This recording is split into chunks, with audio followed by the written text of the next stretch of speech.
Greetings and salutations, young true believers.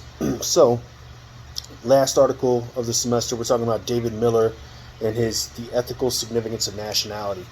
Now, really quickly, just in case you're not familiar with what Miller is talking about when he talks about universalist and particular points of view with respect to ethics. So, a particular point of view would be something like moral relativism, right?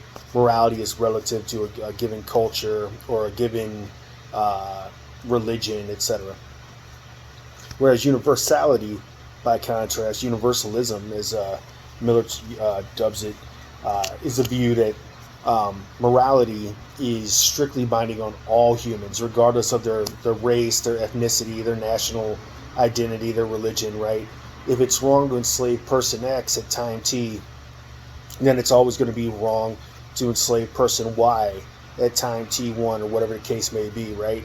In short, if it's wrong to do it to one person at one time period, it's going to be wrong to do it to that person in another time period. So,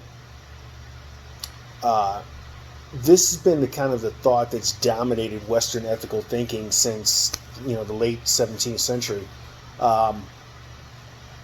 Now, there are some objections to be had to this notion that morality always has to be universal and objective and cool and detached, right?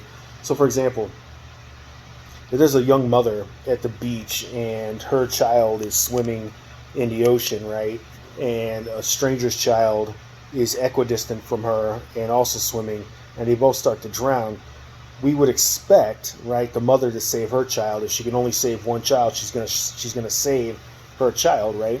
And that would subject her to no a harsh critique, right? In fact, if she saved the stranger's child and let her own child die, that would subject her to a harsh critique, right? And it wouldn't be much of a defense for her to say, well, I had to be impartial and objective in my reasoning, right? So again, morality cannot demand us to always be impartial and objective, right? Sometimes relationships matter. The question for purposes of this article is, should national identity matter, right? And as Miller notes, national identity is a fairly nebulous thing, right? Mexican Americans, for example, identify not just as an ethnic group, but sometimes as a national group. Various Native American tribes do the same, right? You don't have to be bordered within a nation to consider yourself a nation, right? That having been said, Miller's larger point is this. Sometimes greater feelings of concern for humanity writ large, right, can stem from narrower commitments. For example, narrower commitments to our ethnic group or to our nation, right? So the objectivist or universalist objection, right, that we ought to just dispense with notions of nationality, right? And nationalism, right? Remember when then President Trump, in I believe it was 2019, proclaimed he was a nationalist, right? That really got upset a lot of people.